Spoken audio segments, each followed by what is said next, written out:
Bom dia, galera! Bem-vindos ao Loop Matinal dessa quinta-feira, dia 23 de junho, com as notícias mais relevantes sobre o mundo da tecnologia. Quem fala aqui é o Marcos Mendes, e hoje no seu Loop Matinal do Loop Infinito eu vou falar, dentre outras coisas, sobre o desligamento do maior supercomputador do Brasil, atualizações legais do Dropbox, recomendações musicais do SoundCloud e as novidades dos Kindles da Amazon. Vamos lá! Antes da primeira notícia, eu quero registrar rapidamente que o Loop Matinal ultrapassou a marca dos 100 apoiadores lá no apoia.se, e por isso eu quero agradecer a todos os ouvintes que toparam a ideia de pagar a partir de R$1 por mês para ajudar a manter o podcast. Em menos de um mês, o Loop Matinal já se tornou o 10º projeto mais apoiado lá do site, e por isso fica aqui o muito obrigado de todo mundo do Loop Infinito para cada um de vocês.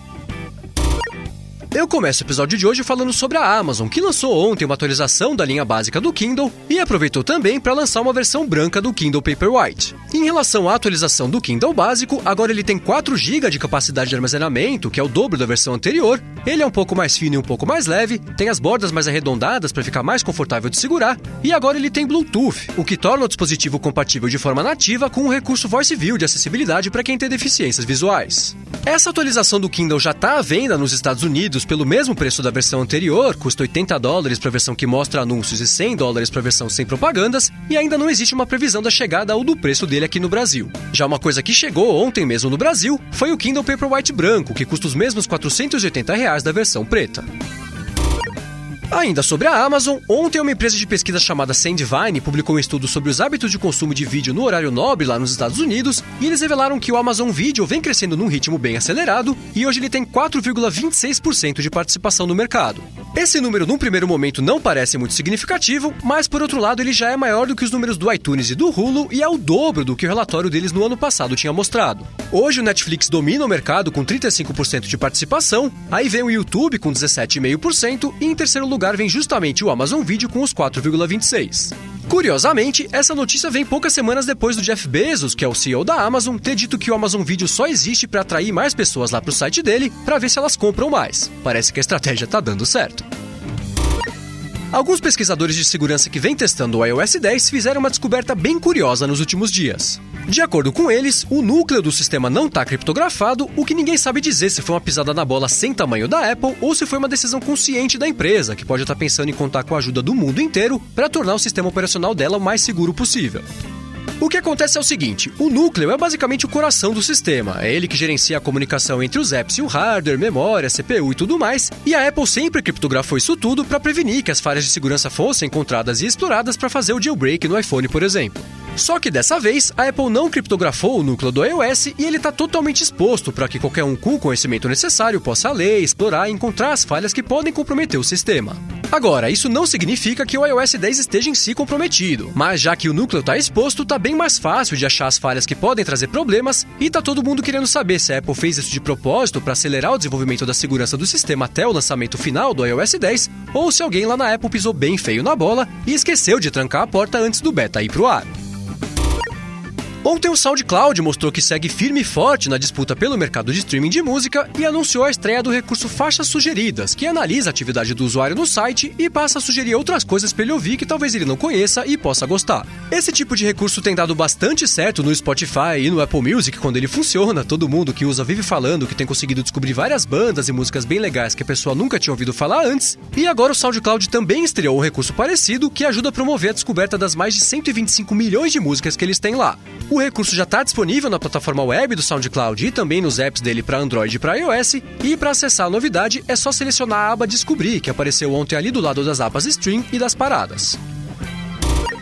Agora eu vou dar uma dica rápida para quem tem a Apple TV de 4ª geração. Ontem a NASA lançou o app dela para o tvOS e agora os usuários conseguem acompanhar por ali transmissões em vídeo feitas lá nas câmeras acopladas na Estação Espacial Internacional, conseguem ver lançamentos de foguete e caminhadas espaciais ao vivo sempre que elas acontecerem, e também conseguem ter acesso a uma galeria de mais de 15 mil imagens e vídeos da NASA, o que é muito bacana. Para quem não tem a nova Apple TV, esse app também está disponível para iOS e para Android, e ele tem um recurso bem legal que avisa sempre que der para ver um satélite a olho nu cruzando o céu na região do usuário. Ontem o Google estreou lá no Google Maps no Japão um recurso que explica qual que é o ramo de atividade de um estabelecimento comercial. Se num primeiro momento isso pode parecer uma coisa meio besta, quem já viajou para o Japão ou qualquer país com um idioma muito diferente já deve ter percebido qual que é o valor dessa novidade. A partir de agora, os estabelecimentos japoneses vão poder escolher entre mais de 1000 categorias traduzidas para 19 idiomas diferentes, o que vai ajudar bastante os turistas que navegam ali no Google Maps e não têm a menor ideia do que eles estão vendo. Agora o usuário vai conseguir ter a certeza de que ele está pegando as direções para o restaurante que ele quer ir, sem correr o risco de chegar lá e descobrir que aquilo na verdade é um pet shop. No episódio de segunda-feira do Loop Matinal, eu comentei aqui sobre aquele processo que a Apple tinha perdido lá na China, depois que uma empresa chamada Shenzhen Baili disse que o iPhone 6 era muito parecido com um aparelho chamado Sensei que eles tinham feito. Como resultado do processo, a Apple foi proibida de vender o iPhone 6 e o iPhone 6 Plus lá na China, o que não aconteceu porque, claro, ela entrou com um recurso lá na justiça. Agora, eis que o Wall Street Journal descobriu, fazendo uma pesquisa a respeito desse caso, que a empresa Shenzhen Baili, na verdade, praticamente não existe mais. Ela pertence a um grupo chamado DigiOne, que tem um histórico de lançar produtos ruins, tem fama de ter uma liderança meio bagunçada e não tem atuado no mercado chinês de smartphones há mais de um ano, o que levou o Baidu, que é tipo o Google da China, a acusar eles de terem sumido com a grana que eles tinham investido na empresa. De acordo com o Journal, a única pessoa relativa à empresa que eles conseguiram encontrar para conversar foi o advogado, que insiste que a companhia ainda está ativa, mas não apareceu mais ninguém da empresa para falar com eles. Enquanto isso, alguns ex-funcionários dizem que todo mundo lá sabe que esse processo não passou de uma manobra para gerar buzz em torno da marca e que o tribunal chinês acabou engolindo a conversa deles. Seja como for, a decisão do processo está sendo revista lá na China e ainda não existe um prazo para essa nova decisão acontecer. E falando em processos, um tribunal lá da Califórnia decidiu em favor da Apple no caso da ação conjunta movida contra a empresa por causa do erro 53. Para quem não se lembra, no começo desse ano, vários clientes tiveram os aparelhos bloqueados por esse tal erro 53, que basicamente acontecia depois que a tela do iPhone ou do iPad era trocada numa assistência não autorizada. Para trocar a tela também tem que trocar o Touch ID, e aí como o serviço da não autorizada não associava o Touch ID novo ao aparelho antigo lá nos registros da Apple, ela bloqueava o dispositivo na hora de ativar, como uma medida de segurança, já que o Touch ID dá acesso a informações de saúde, senhas, contas e assim por diante. Na época, a Apple disse que esse erro na verdade tinha acontecido por engano, ela mexeu no iOS para consertar isso, mas não teve jeito. Um grupo de usuários processou a Apple por causa disso e o juiz do caso extinguiu o processo, dizendo que ela não é obrigada a saber de antemão todas as falhas das coisas que ela faz e por causa disso ela não tem que indenizar ou reembolsar ninguém. Ontem o Dropbox anunciou uma série de novidades, algumas bacanas, outras nem tanto, para todas as plataformas onde ela atua. Na plataforma web, agora o Dropbox exibe o conteúdo de um arquivo ou documento antes de você restaurar lá no histórico de versões, e para quem usa os recursos colaborativos, agora dá para fazer anotações em partes específicas dos documentos, tipo uma frase só no arquivo de Word ou um gráfico num relatório no PDF, o que é bem bacana e bem útil. Agora, uma notícia ruim que eles deram é que o backup automático de fotos do iOS e do Android vai deixar de funcionar para as contas gratuitas. Ele vai continuar funcionando normalmente nas contas pagas e também vai rolar normal para as plataformas de computador. Por outro lado, um recurso bem legal que eles estrearam, que por enquanto só está rolando no iOS, é o scanner de documentos. Agora dá para tirar uma foto de uma nota fiscal, um comprovante, alguma coisa assim usando o app do Dropbox, e ele gera uma versão digitalizada do documento em PDF, o que é ótimo. Para melhorar, os usuários de contas business ainda vão ter acesso a um recurso que transforma os textos da imagem em textos puros, e aí dá para pesquisar, por exemplo, por alguma palavra contida ali no documento e o Dropbox vai encontrar. Bem legal!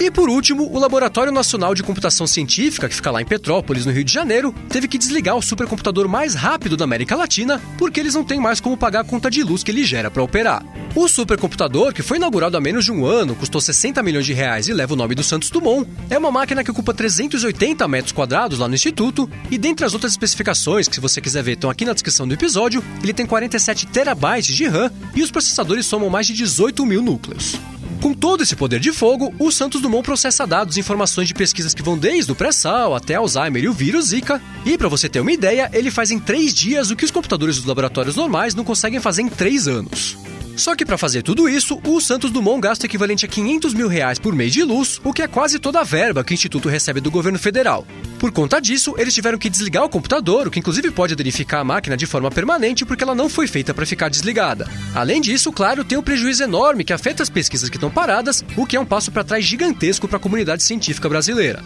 Com o desligamento do Santos Dumont, o Ministério da Ciência disse que está tentando ver com o Ministério do Planejamento se eles conseguem descolar uma grana para complementar o orçamento, mas pelo menos por enquanto ninguém parece estar com muita esperança de que isso vá acontecer.